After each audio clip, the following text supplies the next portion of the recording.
pode matar um casamento? O que pode fazer com que uma família se perca ou seja destruída? O que leva um casal crente, servo, cheio do Espírito Santo, na igreja primitiva, morrer ofertando na frente do próprio pastor chamado Pedro, isso na dispensação da graça. Tem muitas coisas que podem prejudicar um relacionamento. Muitas coisas podem matar um casamento. Infidelidade, crises financeiras, crises na sexualidade. Algumas, pastor, o amor acabou. Já ouvi muito isso. Violência. Interessante que eu fui aconselhar um casal, eles estão casados há 8 anos, e a moça disse para mim assim: pastor, eu quero terminar o meu casamento. Eu falei, não é terminar. Terminar, você termina namoro. Casamento é rasgar na carne, você não vai terminar. Vocês vão gerar uma tragédia na família. E aí ela disse, não, mas eu não quero mais continuar junto. Eu falei, mas por que vocês não querem ficar juntos? Ela disse, pastor, porque eu não tenho mais química, não rola mais aquele sentimento pelo meu marido. E agora eu encontrei um ex-namorado meu, que eu já não via há muito tempo, e a química nossa está muito forte. Eu falei, eu tenho certeza que está. Eu falei para ela, eu tenho mais de 40 anos. Se um dia eu surtar, pegar uma jovem de 30 e me apaixonar por ela, a química vai ser fortíssima. Até porque meus hormônios nunca se converteram. Alguns estão desviados e outros estão endemoniados. É por isso que o hormônio parece demônio.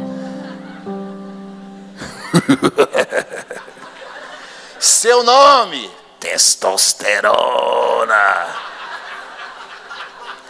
Eu vou matar ele.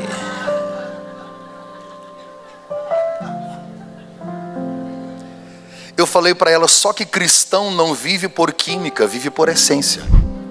Não vive por prazer, vive por princípios. Aí eu disse, sabe qual que é a frase que Satanás ensinou para a minha geração? Faça tudo que te faz feliz. Assinado, Satanás. Até porque o propósito do casamento não é a felicidade. Casamento tem muitos significados e propósitos em Deus. Então quando você está com alguém numa relação duradoura, uma relação conjugal, Deus quer que vocês dois cumpram um propósito. O propósito é o destino. Agora daqui até lá tem felicidade. Daqui até lá tem tristeza. Enquanto estamos a caminho do propósito, tem crise financeira, tem sucesso financeiro. Diga comigo assim, vai passar. Seu casamento não está bem? Pastor, está ótimo.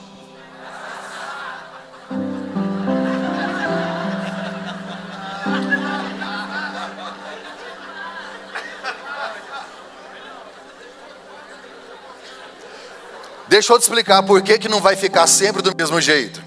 Tem coisas que a gente vai amadurecendo. Tem coisa que você não briga mais, que não preocupa mais, você não estressa mais, que vira piada, a gente vai amadurecendo. Mas a melhor definição que eu encontrei para casamento é união de 2 pecadores. Você pode repetir comigo? Casamento, união de 2 pecadores. Traduzindo, vai dar ruim. Em alguma hora vai aparecer um BOzaço. Agora, se casamento é união de 2 pecadores, o que é família? União de vários pecadores. Então, se é um casal com um filho, são quantos pecadores? 3. Se tem 2 filhos? 4. E se tiver um cachorro? É mais miserável de um pecadorzinho para encher a paciência.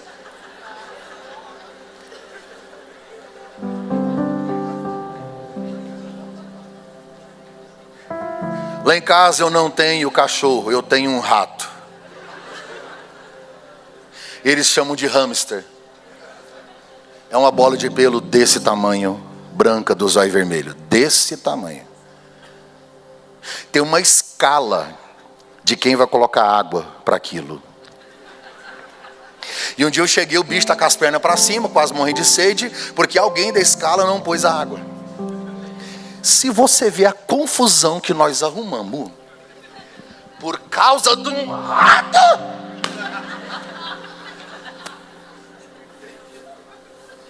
Josué, quando caiu a ficha que a gente estava naquela tensão, aquele clima ruim, que eu olhei para uma bola de pelo, eu falei, miserável homem que sou. Quase que eu peguei ele, porque a gente mora num apartamento. I believe I can fly.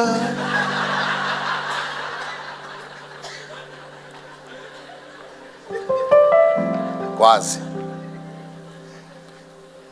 Muitas coisas podem destruir o casamento.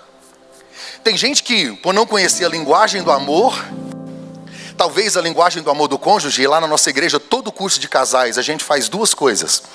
A gente estuda o perfil comportamental e também a gente estuda a linguagem do amor.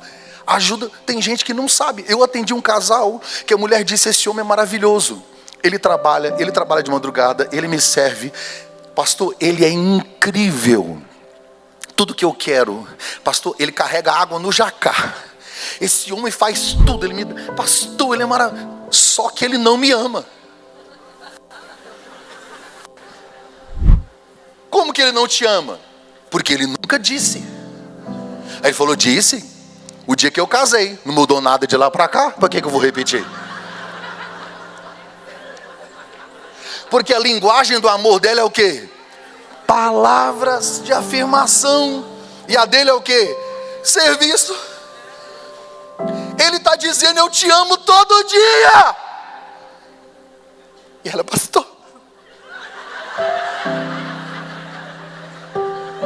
30 anos de fidelidade. Apesar de que ele não é fiel, ele é feio. Deu uma olhada, não é fidelidade, é porque não teve oportunidade mesmo. Porque tem homem que não é fiel, ele é feio. Porque quando a senhora casou com ele, você lembra? Tinha bíceps, tríceps, hoje tem pânceps. Olha aí para você ver. O pai está me revelando daqui, olha lá. Estou vendo, olha lá. Tem irmão que cresceu tanto que ele não é mais templo do Espírito, ele é catedral de Deus.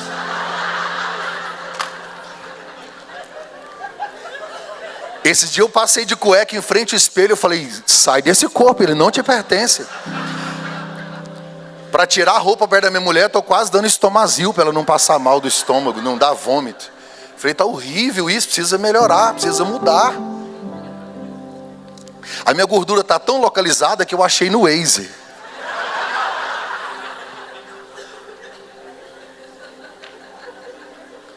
Tem gente separando que não entende a linguagem do amor. Por exemplo, a linguagem do amor a mim é toque. Tem que passar a mão. A da minha mulher, a primeira linguagem de amor dela é tempo de qualidade. Só que ela odeia toque. Ela gosta, mas tem hora que ela fala assim, deu. Aí eu fico pensando, como deu? Ninguém deu aqui até agora. Como deu? Calma. Até agora nada.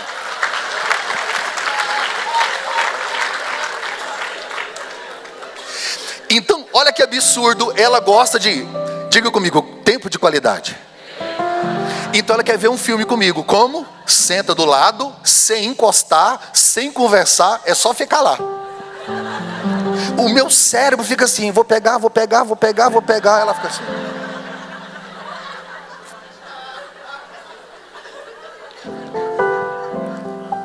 Aí eu gosto de palavras de afirmação. Eu falo, eu faço cafuné. Ela gosta, toda mulher gosta. Mas a linguagem de amor dela, além de tempo de qualidade, é serviço. Quer ver ela ficar excitada? Ela pega lavando uma vasilha. Fala.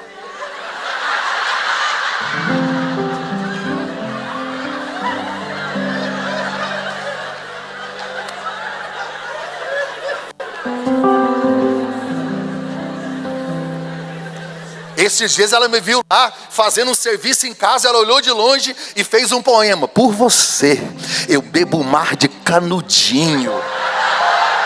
Delícia.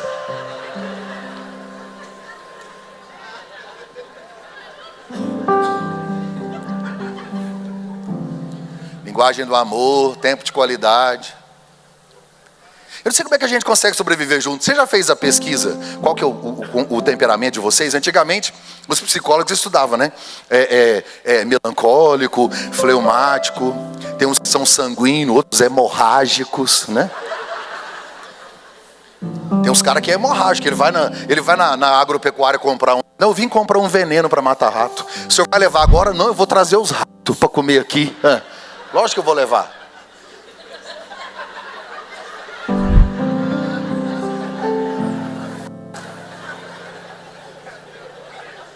Gente estressada, não tem paciência com nada.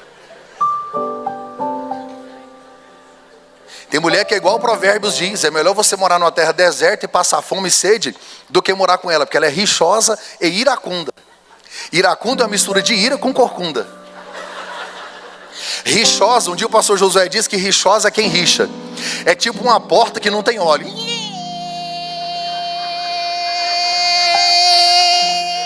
A porta não fecha. O marido chega em casa, ela já vai atrás. O cara tá apavorado, ele tá angustiado, ele não sabe mais o que fazer. E aí ele vai lá pro carro, ela fica rodeando o carro. Eu já falei pra você. O cara tá apavorado, ele vai trocar o sapato. Ela já falei pra você. O cara vai pro banheiro, ela vai na janela. Eu já...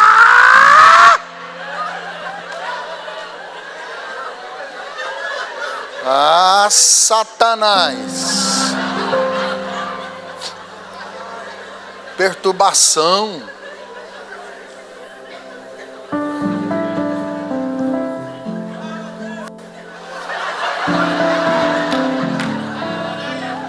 Perdeu a bênção hoje, hein, querido? Eu sinto que as portas, ó, lá, fechou.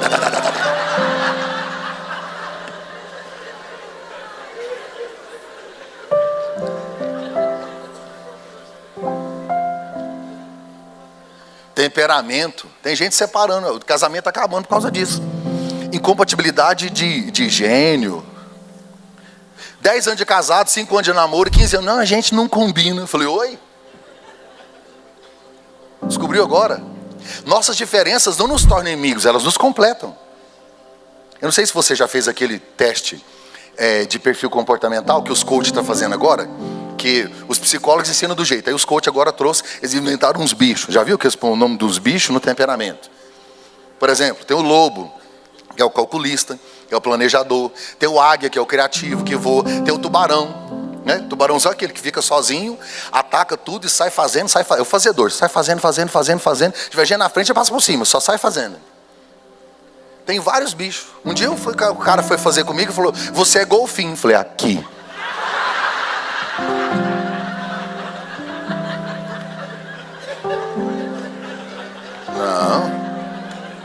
Não. Aqui tem testosterona, mano. Golfinho. Falei, muda o bicho. Falei, não, tá bom, eu vou mudar. Descobri que eu era lobo, planejador e gato. O gato é o que gosta de ninho, gosta de cafuné, é o gato. E eu descobri que minha mulher é tubarão. Tubarãozaça. Quando eu descobri, eu olhei para ela e falei, tubarão, te amo, tubarão. Mas é o perfil. Muitas coisas podem destruir um casamento. Sabe, o tempo vai passando, a rotina, a ausência de sexo. Porque quando a gente namora...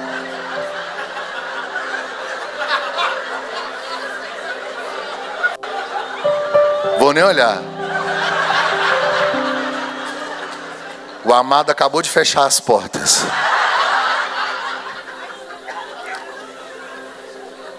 É hoje. E demora, hein, para abrir.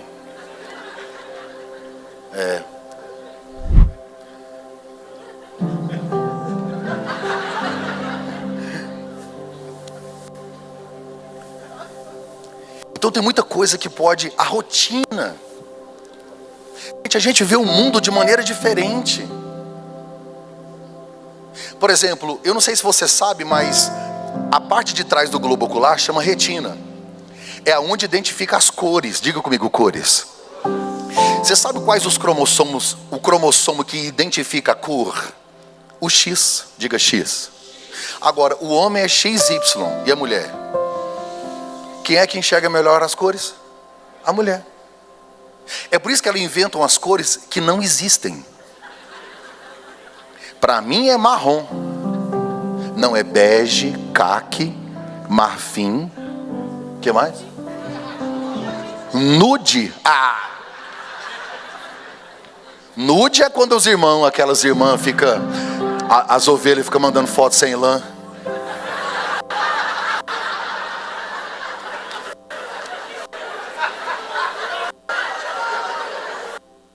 Por que vocês gostam dessas coisas? Nude. Eu e a minha esposa fomos viajar e aí eu estava planejando que a gente ia deixar os 2 filhos, a gente só tinha na época. E eles eram bem pequenininhos, ia deixar com a sogra. Sogra é para isso, né? É para isso. Aí, vai, né não? E para emprestar dinheiro para a gente também, essas coisas. Aí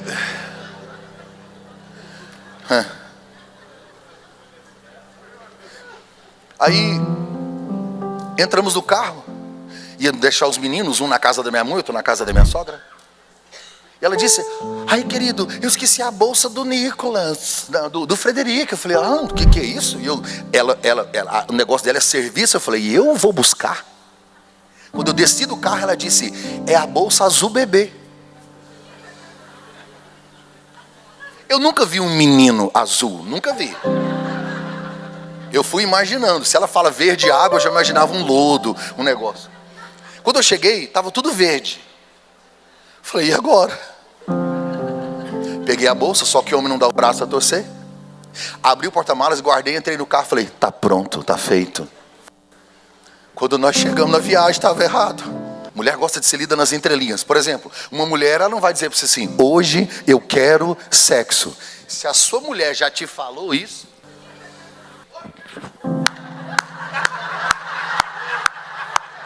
qual que é o segredo, queridão? Assina aqui, me dá um autógrafo. Deitou junto, se ela não encostou, se ela fez só um cafuné, é só cafuné. Agora se ela te agarrou, irmão. Mas ela não vai falar, vai dar sinais. Ela não vai direto ao assunto. Quer ver uma coisa? Acontece só na minha casa. Eu tranquei a casa toda para ir deitar. Eu fui na cozinha beber água. Ela já estava deitada ouvindo eu beber água. Tava tanto silêncio na casa que do quarto dava para ouvir. Dava para ouvir. Certeza. Aí eu vim. Tudo bem, querido? Tudo bem. Deitei. Sabe aquela ajeitada que você dá no travesseiro? Deitei. Puxei um lençolzinho. Me ajeitei. Quando eu acomodei, ela pediu água. Ai, eu tô numa sede.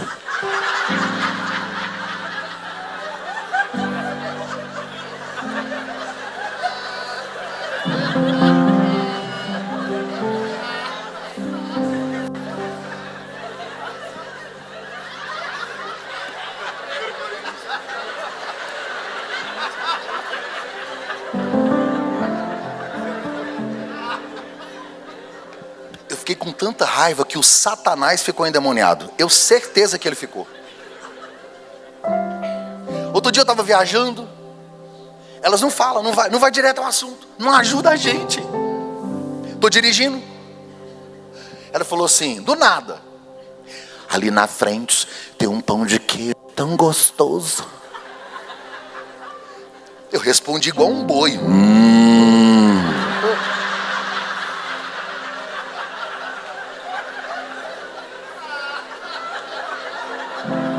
Deixa eu perguntar só aos homens, o que é que eu fiz? Passei direto. As irmãs ficam assim: que absurdo, insensível, grosso, custa falar, amor, para que eu quero comer. Custa.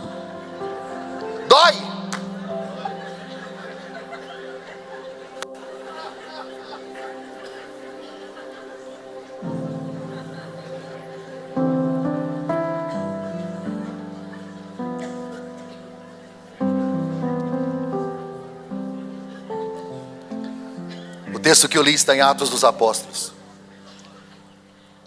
A melhor fase da igreja.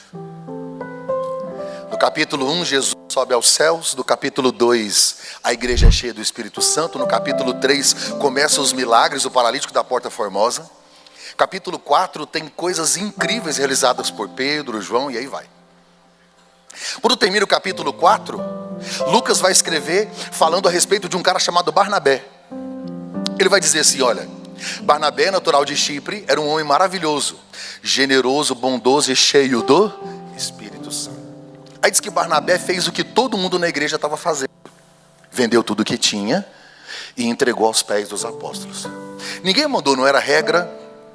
Ninguém mandou, não era uma norma, não era nada. Era simplesmente as pessoas inspiradas pelo Espírito Santo começaram a fazer isso. E aí, a Bíblia vai falar de Barnabé de maneira positiva. Barnabé é aquele cara que inseriu Paulo no ministério. Viajou com Paulo, viajou com Marcos, né? João Marcos, que era sobrinho dele. Então, esse cara é um cara incrível, mas ele era generoso, maravilhoso. E Lucas 4 encerra falando da generosidade de Barnabé. Aí entra Atos 5 dizendo assim, entretanto, quer dizer dentro, no meio de tudo isso, um cara tomou uma decisão errada.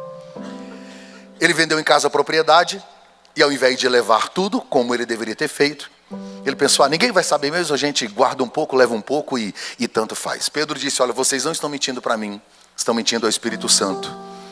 E isso não ficou legal. Então, eu olho para esse texto e vejo algumas coisas que levaram esse casamento à morte. Algumas coisas que nós podemos observar aqui e que pode abrir os nossos olhos a respeito disso. Primeiro erro deles, para tomar uma decisão tão séria, uma decisão tão importante de vender tudo, não pediram conselho para ninguém. Não pediram conselho para ninguém. Gente, se eles procuram o pastor Pedro e diz, Pedro, pastor, o senhor é um homem cheio do Espírito Santo, nós queremos tomar a seguinte decisão, qual é a sua opinião? Uma mentoria, um conselheiro, alguém para ajudar. A Bíblia diz em Provérbios 11:14 que na multidão de conselheiros há segurança. Provérbios 15:22, onde não há conselho, fracassam os projetos. Provérbios 24:6, na multidão de conselheiros está a vitória. Deixa eu te fazer uma pergunta. Com quem você compartilha os segredos do seu casamento? Porque tem dois grupos. Gente que compartilha tudo com todo mundo, ou como Ananias, não fala nada com ninguém. Geralmente as mulheres gostam de compartilhar. Elas precisam falar. Elas têm necessidade de abrir o coração. A pergunta que fica para as senhoritas é, com quem você está compartilhando os segredos do seu casamento? Quando eu olho para o segundo livro dos Reis, capítulo de número 4, tem duas portas fechadas. Segundo livro dos Reis, capítulo 4, tem duas portas fechadas. A primeira porta fechada, no segundo livro dos Reis, capítulo 4, é quando uma mulher viúva está quase perdendo os filhos para o credor. A Bíblia diz assim, uma mulher das mulheres dos filhos dos profetas clamou a Eliseu dizendo, meu marido, teu servo morreu, tu sabes que o teu servo temeu o Senhor e veio o credor para levar os meus 2 filhos para ser escravos.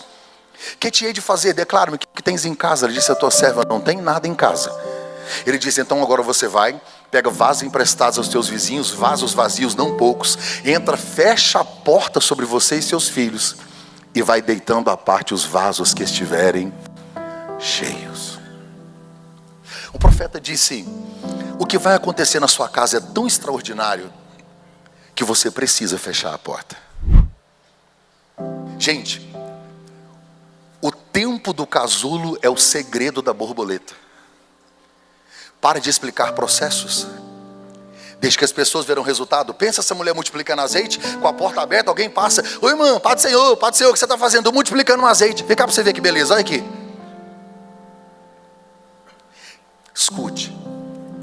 Nem tudo que é extraordinário que está acontecendo no seu casamento, você precisa compartilhar. Cuidado com rede social. Quem entra na sua casa? Com quem você tira férias? Quem é que vê a sua mulher de biquíni? Será que não está na hora da gente fechar a porta? Sabe que não está na hora da gente restringir algumas coisas? Começar a selecionar relacionamentos?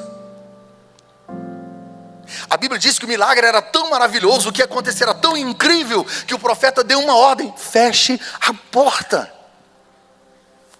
Tem mulheres que expõem o próprio marido. É maravilhoso você elogiar o cônjuge. Vai devagar. Não coloque na vitrine o que não está à venda. Lembra aquele texto de Apocalipse? Guarda o que tens, para que ninguém roube o teu coroa.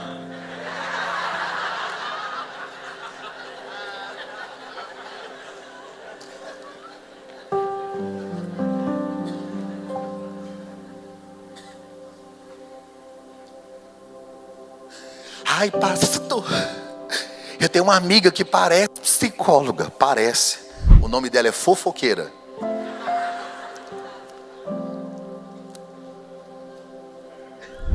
Cuidado para não dar munição e ferramenta ao inferno. Com quem você compartilha os segredos do seu coração. Então, a primeira porta fechada é uma porta onde havia uma bênção. Nem tudo precisa ser falado, compartilhado. Tem gente que quer colocar na rede social como se fosse uma competição. A gente vive uma geração tão aficionada, tão presa à rede social, que a gente fica olhando e comparando a nossa essência com a aparência das pessoas. A comparação é a mãe da frustração. Você não precisa ficar postando coisas para mostrar que é bom, que fez. É bom. Cuidado com a exposição da sua família, do seu casamento. Vai devagar. Não coloque na vitrine o que não está à venda. Todo excesso esconde uma falta. Só que tem uma outra porta fechada no segundo livro dos Reis, capítulo 4. Eu estou falando de conselhos. Estou falando de pedido de ajuda. No segundo livro dos Reis, capítulo 4, tem uma outra porta fechada também relacionada a Eliseu. Uma mulher da cidade de Sunem, por isso sunamita, não tinha filhos. Eliseu orou por ela e ela teve filhos. E o maior milagre nela ter filhos é que o marido dela era muito velho. Muito velho. E ele compareceu.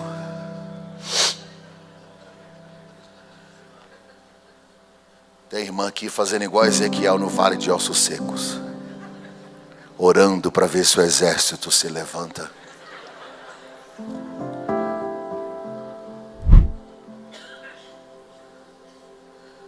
A Bíblia diz que ela engravidou, deu à luz, quando o garoto estava com 12 anos, trabalhando com o pai, deu uma dor de cabeça e morreu. Ao invés de enterrar a menina, a Bíblia diz que ela pegou o garoto. Está lá no segundo livro dos Reis, capítulo 4. Ela pegou o garoto, colocou na cama que ela tinha feito para Eliseu. Está escrito assim: e saindo, fechou a porta. Pastor, por quê? Porque nem tudo que está doente, morto, dentro da sua intimidade, todo mundo precisa saber. Fecha a porta. Fecha a porta. A Bíblia diz que ela vai atrás de Eliseu. Quando Eliseu olhou de longe, ele disse: Geazi, vai lá. E as perguntas que Geazi fez são as mesmas de Eliseu, não é coincidência. Geazi é servo de Eliseu, ele vai lá e diz: vai bem contigo. Ela disse: vai bem com teu marido, vai, e com teu filho, está tudo certo, vaza que eu não quero falar com você não, sai. Quando ela chegou diante de Eliseu, Eliseu disse: vai bem contigo, vai bem com teu marido, vai. Quando Eliseu disse: e com teu filho, ela vomitou. Ela pôs para fora: eu não pedi filho, foi você que orou, eu não aceito, ele morreu. E aí ela: por que, gente? Porque Eliseu tem condições de ajudar a resolver o problema. Não conte para Geazi o que ele não pode te ajudar. Se ele não vai resolver, se ele não vai ajudar, não abra a boca. Tá tudo bem, tudo certo, tá tudo bem, tranquilo. Porque uma hora você vai achar o Eliseu. Uma hora você vai encontrar alguém. Ai, pastor, eu estou precisando de um conselho. Eu quero separar. Não estou aguentando mais. Acho que eu vou procurar a Gretchen. Sim, ela é experiente nessa arte. Procura o Fábio Júnior. Tá gravando aí, senão eu ia começar a falar o nome de cantor gospel aqui também, que tá nessa aí.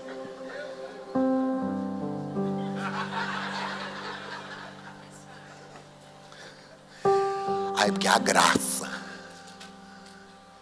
Deus não destrói uma família para construir outra. Fecha a porta. Querida, fecha a matraca.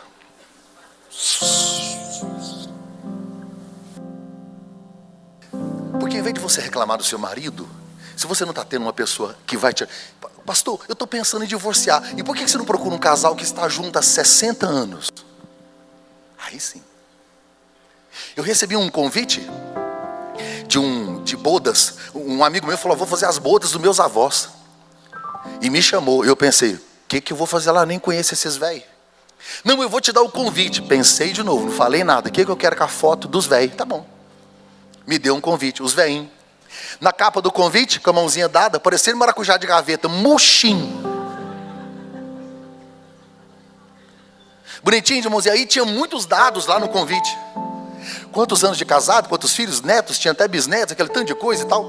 Quando eu terminei, no final estava assim, 75 anos de casados. Eu guardei porque meus netos precisam ver isso.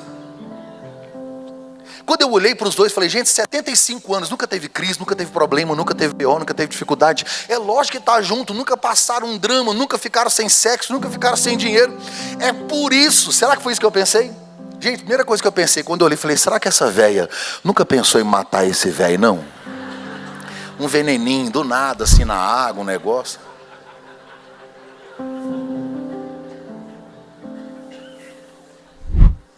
Se seu cônjuge soubesse tudinho que você pensa dele, seu casamento tinha acabado.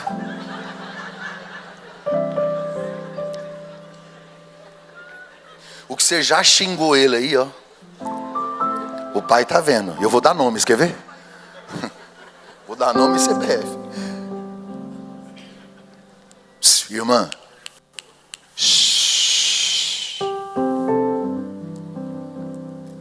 Sabe qual é o problema dos homens? É o mesmo de Ananias. A gente tem dificuldade de compartilhar. Você conhece um homem que diz, eu estou errado? Eu não lembro, na história da humanidade. A gente não abre a mão do controle da televisão, pensa da vida. O homem nunca... É muito difícil para a gente como homem dizer, estou errado, eu errei. Você conhece um homem que está no trânsito perdido e ele fala, eu me perdi. Eu nunca ouvi essa frase. Ele roda. E aí a senhora com aquele português maravilhoso. A gente estamos perdidos. Ele fala, tá não, aqui ó. Conheço igual a palma da minha mão lá, aquele prédio. Conheço aquele prédio. A senhora pensa, lógico, 6 vezes nós já passamos na porta dele. Tem 13 andares.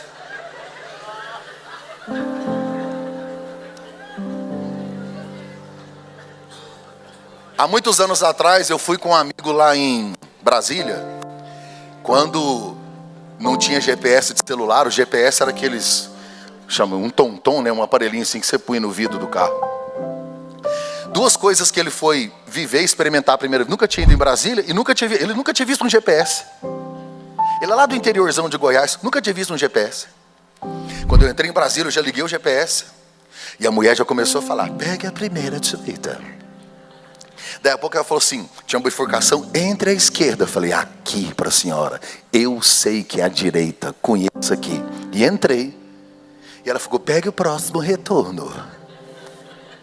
Você está a 5 quilômetros do destino. Daqui a pouco você está a 8 quilômetros do destino. E vai. E eu tentando desligar, só que mulher assim, nem no GPS, elas não param não, nem no GPS. E ela continuou falando e insistindo.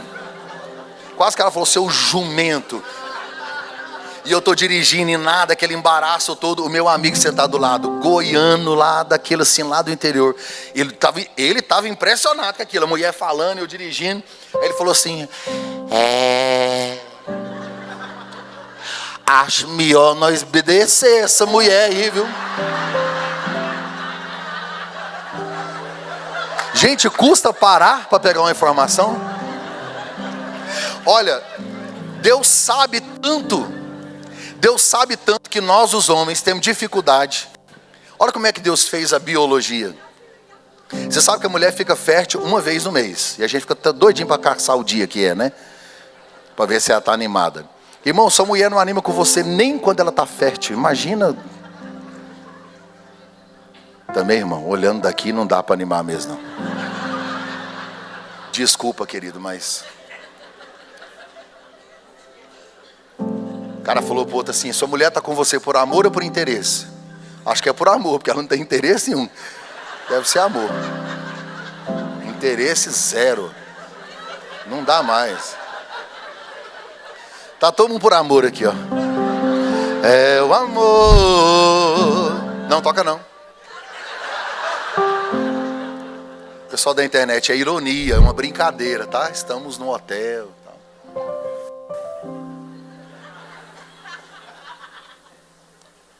Olha como é que é biologia. A mulher fica fértil uma vez no mês. E aí ela gera um óvulo. Quantos óvulos? Uma vez no mês. Você sabe quantos espermas saem de uma vez?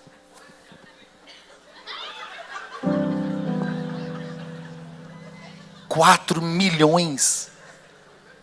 De uma vez. Não é por mês. É de uma vez. Para um óvulo. Por que Deus fez o cara ejacular 4 milhões? Porque nenhum desses miseráveis para perguntar onde é que fica. Eles vão rodando. Cheguei. Cheguei. Eles vão empurrando, eu cheguei. Aí depois diz que o senhor que nasceu é mais esperto. Aqui.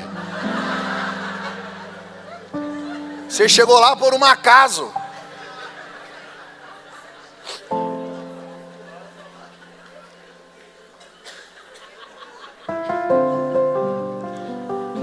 Presta atenção, Ananias e Safira morreram porque a decisão era séria. E eles não falaram com ninguém. Tem gente que muda de igreja, muda de cidade, muda de emprego, vende, compra e vai. E coisas grandes que envolvem a família. Tipo Malom, Quilion com seus pais, Noemi e Elimeleque. Que saíram de Belém e mudaram para Moabe sem orar, sem consultar. Foram atrás de pão lá em Moabe. Porque não havia pão em Belém. Eu prefiro estar na mesa com Deus sem pão do que comer pão na mesa em que o diabo está. Eu não me assento mais em mesas que Deus já se levantou. O pior fracasso é você fazer sucesso onde Deus não te colocou. Cuidado com as decisões. A quem você procura? Segundo o erro deles, fizeram um acordo com o propósito errado. Fizeram um acordo com o propósito errado. Deixa eu te perguntar, acordo é importante, sim ou não? Sim.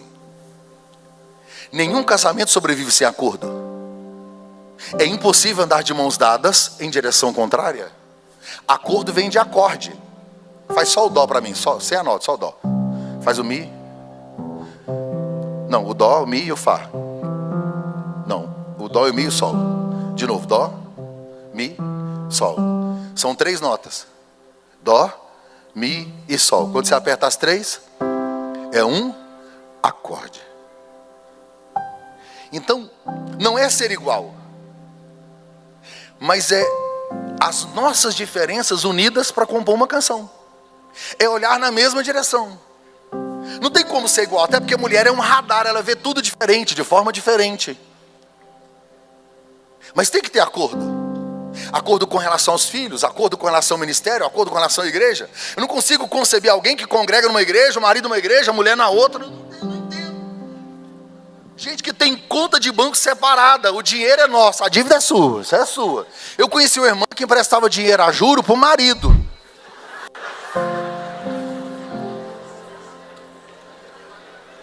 O nível de envolvimento dela com o inferno é grande. E não paga para ver, não. Acordar vem de cardia, córdia. Ou concordar com o coração. Alinhar as coisas. Então eles tomaram uma decisão em acordo. Ananias e Safira está melhor que você. Os dois estão em casa, sentados, discutindo finanças. Tomaram uma decisão juntos. Se uma decisão com propósito errado matou, imagina quem não decide junto. Tem gente que não tem a senha do outro, não sabe nada do outro, não se esconde o que é verdadeiro. Não, pastor, eu quero privacidade. Essa mulher te vê sentado no vaso tem 10 anos. Que privacidade que você quer?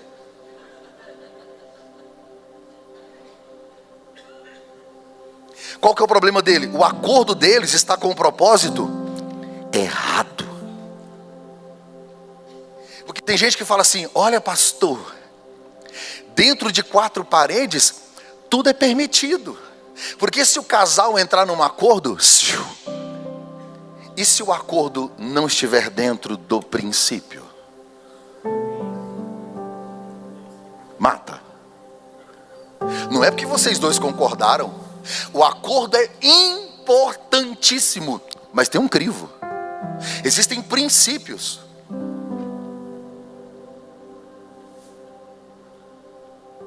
Se eu falar aqui 11 de setembro, o que você fala? O que você lembra?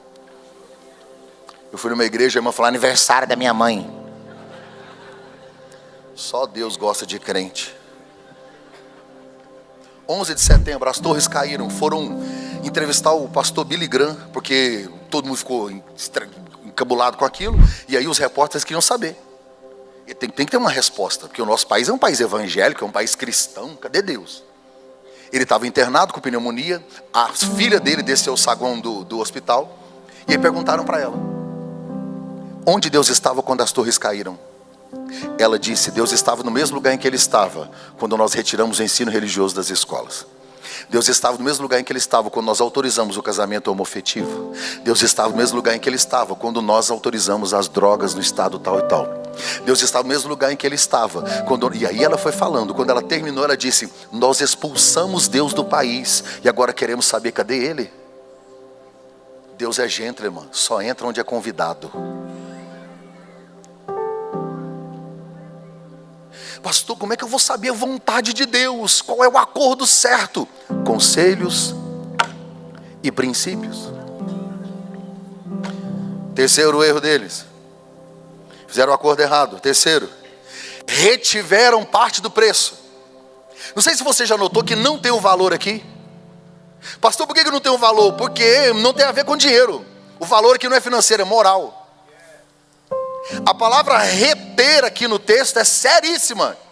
É guardar com você aquilo que não deve estar em casa, não é seu mais. É muito profundo isso, porque a palavra reter aqui, ela é utilizada com o mesmo significado na história de Acã, quando Josué invadiu Jericó. Josué invade Jericó e Deus diz: ninguém pega nada de Jericó, ninguém toca em Jericó, Jericó é anátema, é maldito, não peguem. E um cara chamado Acã pegou 3 itens, a Bíblia diz que ele guardou debaixo da tenda. E o texto diz assim: e Acã reteve em casa. Tem coisa que você não pode guardar, tem coisa que não deveria estar. E não são só coisas físicas, pode ser emocionais, amargura, rancor, ausência de perdão. Existem contatos que estão no seu celular que você já deveria ter bloqueado. Você não pode reter isso aí. Tem coisa que você tem que jogar fora. Não dá. Não pode reter. É guardar o que não deveria estar. E o problema de Acã ter retido é que a Bíblia diz que morreu ele e sua família. Quer dizer, Acã peca, mas como ele é o sacerdote, morre a família inteira. Adão e Eva pecaram, quem morreu foi Abel. Coré, Datã e Abirão pecaram, a terra abriu e engoliu ele e seus filhos. Eli pecou por omissão, morreu ele e seus filhos. Saul pecou, quem morreu foi Jonatas.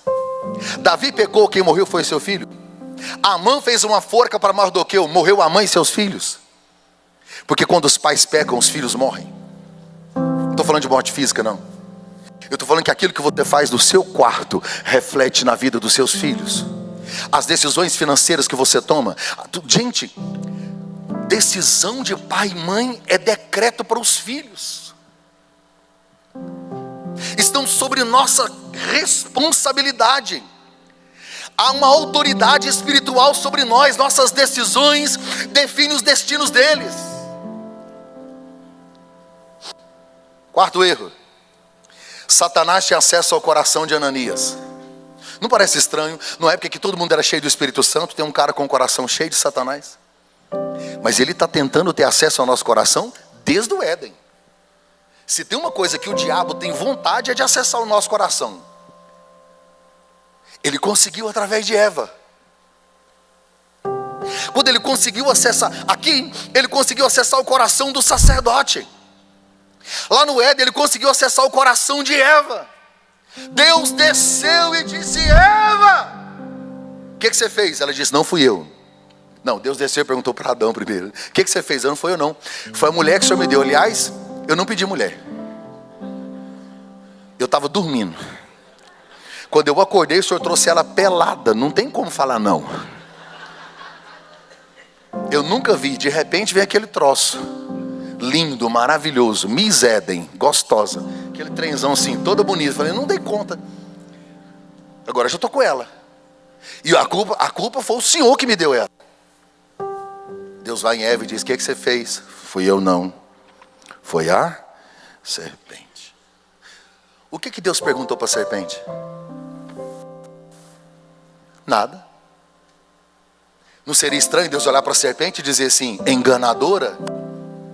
Por que você enganou? O que Deus não aceitou foi Adão e Eva tomarem uma atitude inerente ao caráter da serpente. Porque uma atitude inerente ao caráter da serpente abre a porta para a serpente.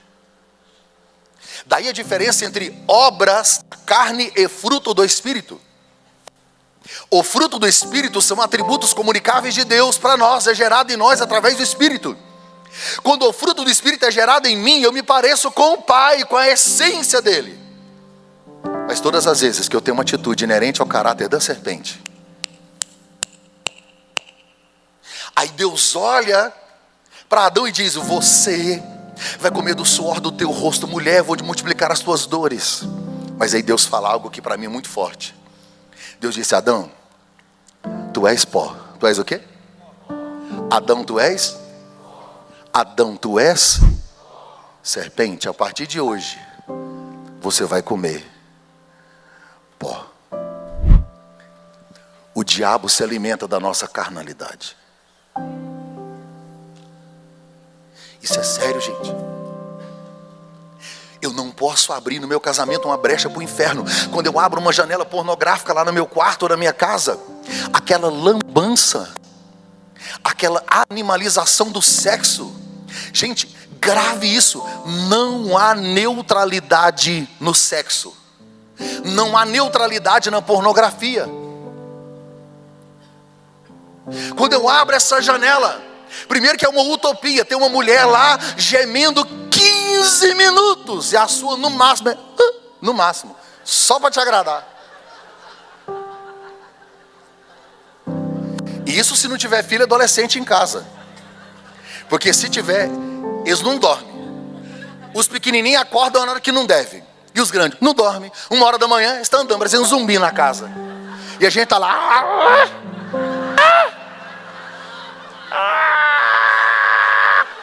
Tá para explodir a veia da cabeça. E às vezes só tem um banheiro, depois sai igual bandido de madrugada passando.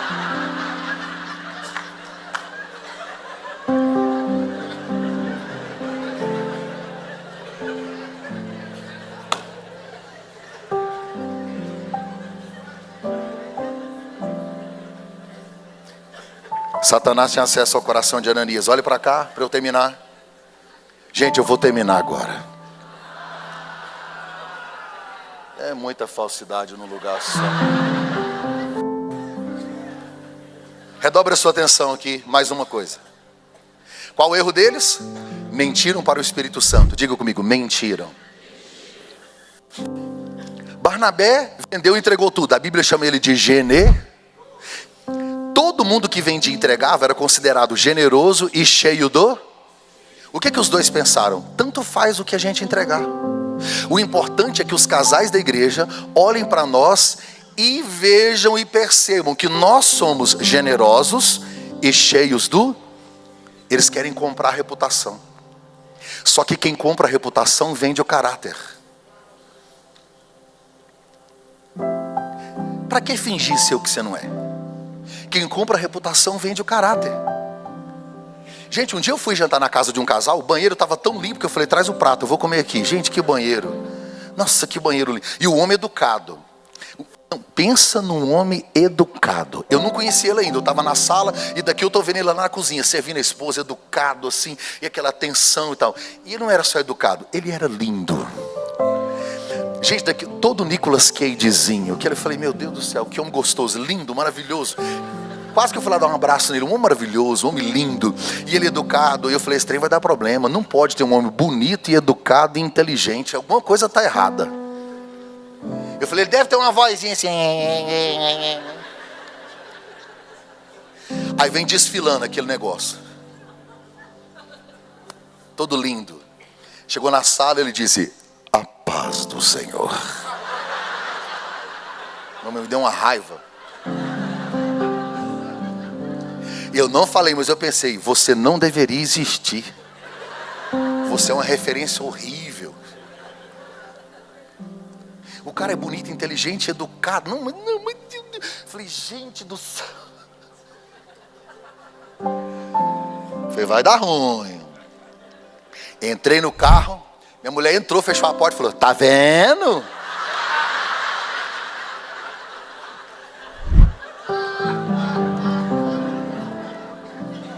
Falei, eu queria ver agora que eu não tô lá, né? Que eu saí.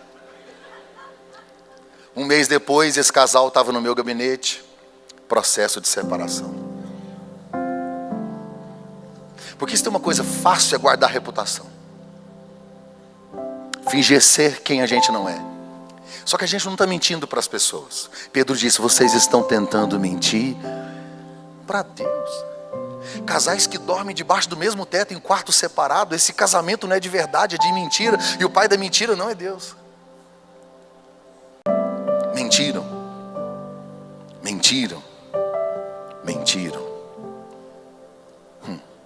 E por último, Safira perdeu a maior oportunidade da vida dela. Olha isso. Ananias deixou Satanás ter acesso ao coração. E a Safira perdeu uma grande oportunidade, a maior oportunidade. Porque o marido dela já tinha morrido. A Bíblia diz que ela chegou na igreja 3 horas depois. É uma escova depressiva, demorada. 3 horas depois, devia estar passando maquiagem. 3 horas depois ela chegou na igreja. Demorou demais. Quando ela chegou, Pedro disse, filha, conte-me a verdade. Era hora de dizer, meu casamento não está bem, a gente vive de aparências, pastor, não está legal, pastor Pedro, ore por nós, a coisa lá em casa. Não, ela mentiu também. Gente, é o tempo da graça, era a oportunidade, talvez dela ressuscitar a família. Não. E uma frase triste no texto que diz assim, Safira não sabia o que havia acontecido com seu marido. Essa é a pior fase na vida de um casamento, quando a gente não sabe nada do outro. O marido dela estava morto, ela não sabia. Quando vocês terminam de namorar, a sua mulher se sente amada ou usada? Você não sabe, que nunca teve coragem de perguntar. Tem maridos sendo cercados. Tem maridos sendo completamente tentados. O cara está quase caindo, ele tenta dar um toque na esposa. Mas ela não percebe. Casamento não acaba do dia para a noite. Casamento é uma construção. Divórcio também é uma construção. Casamento é construir pontes. Divórcio é construir um muro. Não é da noite para o dia. Um casamento que chega ao divórcio, ele não acabou hoje, ele acabou há um ano.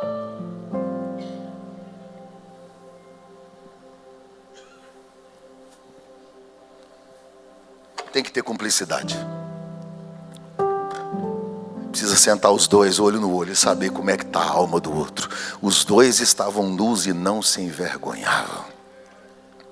O que você vai fazer hoje? Ao sair daqui, vai para o quarto, vai conversar. O que vocês vão fazer para esse casamento não acabar? Não morrer? O que muda a sua vida não é o que você sabe, é o que você coloca em prática. Não é difícil pregar. Eu posso ser um poeta aqui e um coveiro em casa. Não é difícil ser um pastor, ser um líder, ler Bíblia. Não é difícil guardar a reputação. O difícil é conviver dia a dia, provando a minha fé cristã no trato diário, todos os dias.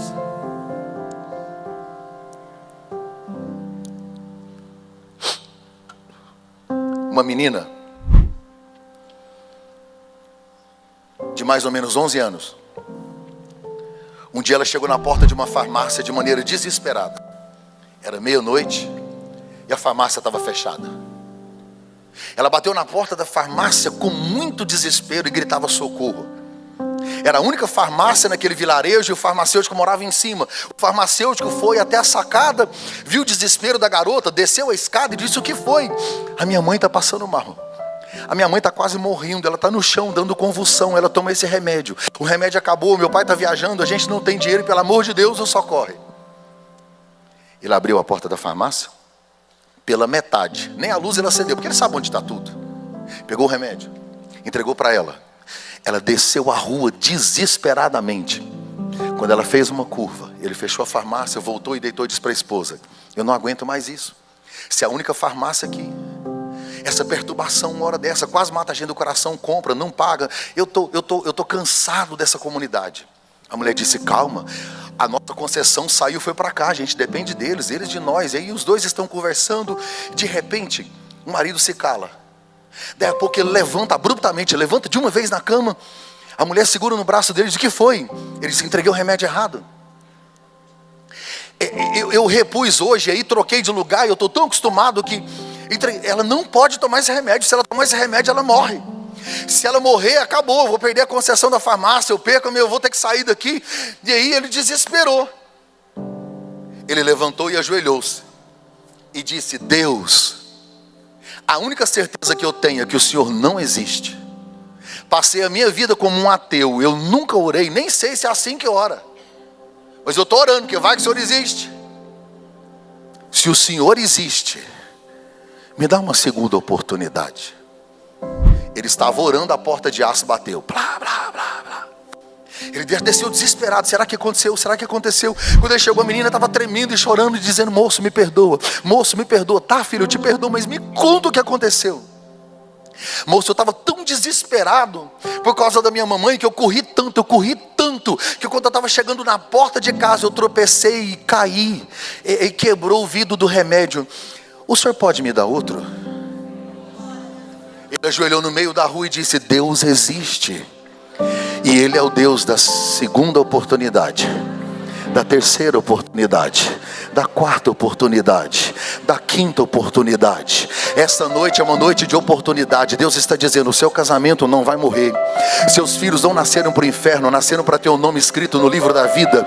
Você não gerou escravos, você gerou promessas. Essas finanças não vão te matar, esse casamento não vai acabar.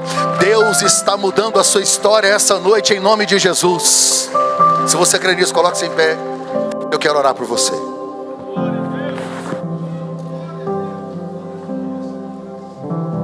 Abraça aí o seu cônjuge.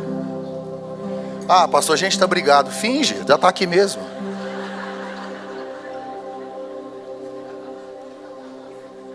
Diminui as luzes aí um pouquinho para mim, por favor. Só aí da...